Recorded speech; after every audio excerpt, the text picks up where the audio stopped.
இன்றைக்கான வீடியோவில் என்ன நடக்குன்னு சொல்லிட்டு பார்க்கலாம். வீடியோக்குள்ளே போகிறதுக்கு முன்னாடி நம்ம சேனலில் லைக் அண்ட் சப்ஸ்கிரைப் பண்ணி சப்போர்ட் பண்ணுங்கள். வீடியோ வந்துட்டு நல்லாவே இருக்குது. ஃபஸ்ட்டு சீனில் வந்துட்டு என் பையனை பார்க்கணும் போல் இருக்குப்பா அப்படின்னு சொல்ல, தாத்தா இப்போதைக்கு நீங்கள் எதுவும் நினைக்காதீங்க, முதல்ல உங்கள் உடம்பு நல்லா சரியாகட்டும், நான் தான் சொல்லியிருக்கேன்ல மாமாவை கண்டிப்பாக கூப்பிட்டு வரேன், அப்புறம் என்ன அப்படின்னு சொல்ல, தம்பி நீங்கள் நேரம் கிடைக்கிறப்ப அடிக்கடி வந்துட்டு போங்க, உங்களை பற்றியே தான் எப்போவுமே ஐயா பேசிகிட்டு இருப்பார் அப்படின்னு சொல்ல, நான் கண்டிப்பாக வரேன் தாத்தா அப்படின்னதும் எல்லோரும் வந்துட்டு வெளியில் உட்காடுறாங்க. அப்போ ஊர் மக்கள்லாம் கூட்டமாக வர்றாங்க.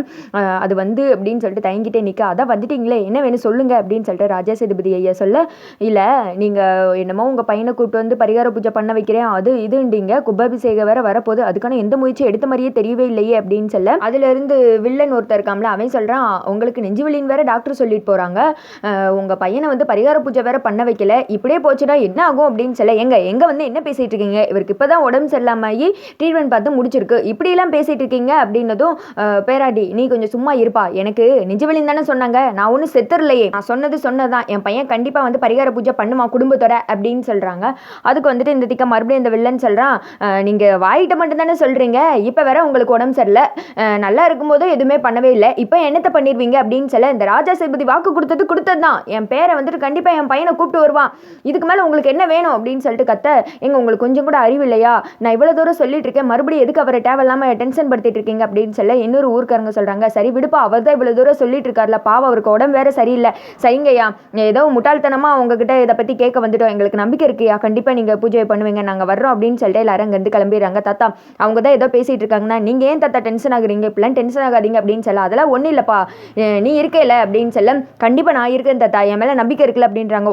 ஒன்றை நம்பாமல் யாரையா நம்ப போகிறேன் அப்படின்ற மாதிரி தாத்தா சொன்னதுமே, அதே நம்பிக்கையோடு இருங்க, கண்டிப்பாக நான் மாமாவை கூப்பிட்டு வருவேன் அப்படின்னு சொல்லிட்டு, சரிங்க பாட்டி நான் வர்றேன் அப்படின்னு 2 பேர் காலையில் ஆசீர்வாதம் வாங்கிட்டு வெளியில் வந்தால், மயில் அந்த இடத்துல வண்டியில் இப்படி கையை வச்சுக்கிட்டு நின்றுட்டு இருக்காரு. மயிலை பார்த்தது காத்தி ஷாக் ஆயிடுறாங்க, என்னப்பா இவ்வளோ பெரிய வீட்டிலேருந்து வர்ற, என்னென்னமோலாம் நடக்குது எனக்கு ஒன்றும் புரியல அப்படின்னு சொல்ல, முதல்ல வண்டியில் ஏறுங்க அப்படின்னு சொல்லிட்டு தனியாக கொண்டு போய் ஒரு இடத்துல நின்று பேசுகிறாங்க.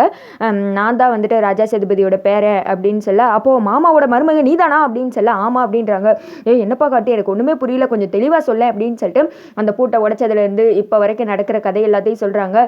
யோ முன்ன கூட நீ யாருன்னு தெரியாதவன், இப்போ வந்துட்டு ரேவதியை கல்யாணம் பண்ணிக்கிறதுக்கு 100% உனக்கு உரிமை இருக்குயா அப்படின்னு சொல்ல, நீங்கள் வேறங்க நானே ஏகப்பட்ட பிரச்சனையில் இருக்கேன், இப்போ என்னோட குறிக்கோளில் மாமா எப்படியாவது பரிகார பூஜை பண்ண வரணும், அதுதான் குடும்பத்தை ஒன்று சேர்க்கணும், வேற எது எனக்கு என்ன கிடையாது அப்படின்னு சொல்ல, இங்கே பாரு அந்த காலர் பட்டவன் போட்ட இருக்கானே அந்த ஃப்ராடு பையன், அவளுக்கு ரேவதியை கட்டி வைக்கணும்னு நினைக்கிறியா நீ, அதுக்கு நீயே கெட்டிட்டு போயேன்ப்பா, முதல்ல இருந்தே நான் சொன்னேன்ல நீ தான் ரேவதிக்கு ஏற்ற மாப்பிள்ளன்னு, இப்போ வந்துட்டு அது நடக்க போகுது, எனக்கு இதிலே சந்தோஷமாக இருக்குது, ஏயா வேணாங்க கெட்டிக்கோயா, அதுக்கான உரிமை உனக்கு இருக்குல்ல அப்படின்னு சொல்ல, ஐயோ தயவுசெய்து புரிஞ்சுக்கோங்க, என்னால் வந்துட்டு கல்யாணம் பண்ணிக்க முடியாது, எனக்கு ஏற்கனவே கல்யாணம் ஆயிடுச்சு அப்படின்னு சொல்ல, என்னப்பா சொல்கிற, சாரிப்பா தெரியாமல் ஏதோ பேசிட்டேன், அப்படியா இப்போ மனைவி குழந்தைக்குட்டியெல்லாம் எங்கே இருக்காங்க அப்படின்னு சொல்ல, இல்லை இப்போ அவங்க உயிரோட இல்லை இறந்துட்டாங்க அப்படின்னு சொல்லிட்டு காட்டி அதையும் சொல்கிறாங்க. அதை கேட்டது மயில் ஃபீல் பண்ணுறாங்க.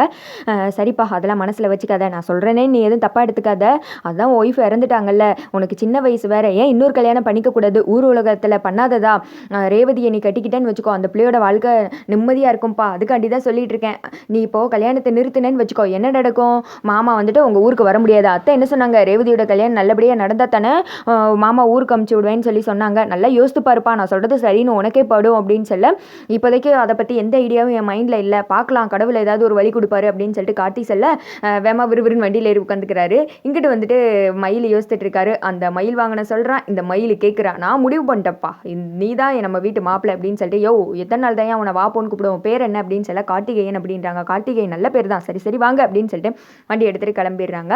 அடுத்து வந்துட்டு மாயாவும் மகேஷையும் காமிச்சிட்டு இருக்காங்க. இப்போ உனக்கு உடம்பு எதுவும் பிரச்சனை இல்லையே அப்படின்னு சொல்லிட்டு வீட்டில் கூப்பிட்டு வந்து மெதுவாக சோஃபாவில் உட்கார வைக்கிறாங்க. எதுவும் பிரச்சனை இல்லை அப்படின்னதும், அதுக்காக நான் இப்படிலாம் ரிஸ்க் எடுத்துருக்கக்கூடாது அப்படின்னு சொல்ல, நான் மட்டும் இந்த ரிஸ்க் எடுக்கலைன்னா இந்நேரம் அந்த டிரைவரும் மயிலும் போய் எல்லாருக்கிட்டே உண்மை சொல்லியிருப்பாங்க, அந்த சாமுடி சரி நம்மளை கொண்டிருப்பா, இப்போ எல்லாரோட அனுதாபமும் நம்ம மேலே தான் இருக்குது, நம்ம என்ன சொன்னால் நம்புவாங்க, அதுத்தட்டிக்கு அவங்க கொஞ்சம் அடக்கி வசிப்பாங்க, இப்போ அவங்க உண்மையை சொல்லிருந்தா யாரும் நம்பியிருக்க மாட்டாங்க, அதனால தானே அவங்க அமைதியாக இருக்காங்க அப்படின்னு சொல்ல, ஆமாம் ஆமாம் அப்படின்றாங்க மகேஷ். அதுக்குள்ளே எப்படியாவது அவங்கள இந்த வீட்டை விட்டு வெளியில் அனுப்பிச்சு விட்டுறணும், அதுதான் நம்மளோட ஒரே குறிக்கோள், ஏதாவது ஒன்று பண்ணி இந்த டிரைவரை துரத்தி விடணும் அப்படின்னு சொல்லிட்டு இவங்க பிளான் போட்டுட்டு இருக்காங்க. அடுத்த சைடு வீட்டில் எல்லாரும் ஒன்றா பேசிகிட்டு இருக்காங்க, இப்படி ஆயிடுச்சு அப்படின்னு சொல்லிட்டு அந்த இடத்துக்கு கார்த்தியும் மயிலும் வந்துட்டு வண்டியில் வந்து இறங்குறாங்க. நான் சொன்னது யாகம் இருக்குல்ல, என்னை பற்றின எந்த உண்மையும் வீட்டில் யாருக்கிட்டையும் சொல்லிடாதீங்க, என்னோட டீட்டெயிலாம் சொல்லிடாதீங்க அப்படின்றாங்க. என்ன உண்மையை கட்டி போட சொல்கிறியப்பா என்ன போய் சொல்கிறியா நீ அப்படின்னு சொல்லிட்டு மயில் ஆக்ட் பண்ணிகிட்டு இருக்கா. எங்க போதும் வாங்க அப்படின்னு சொல்லிட்டு உள்ளே கூட்டு போகிறாங்க. எங்க நில்லுங்க, என்ன இவரும் கூட சேர்ந்து ஊர் சுற்றிட்டு வர்றீங்க அப்படின்னு சொல்லிட்டு ரோகிணி கேட்குறாங்க. என்னப்பா ப்ளவுஸ் எல்லாம் சூப்பராக இருக்குது, அந்த அக்கா கிட்ட தச்சதா அப்படின்னு சொல்ல. பேச்ச மாத்தாதீங்க, எங்கே போனீங்க அப்படின்னு சொல்ல. சும்மா அங்கே போயிட்டு வந்தோம் அப்படின்னு சொல்லி இவங்க பேசிகிட்டு இருக்கும்போது பத்திரிக்கையெல்லாம் அடிச்சு கொண்டு வராங்க.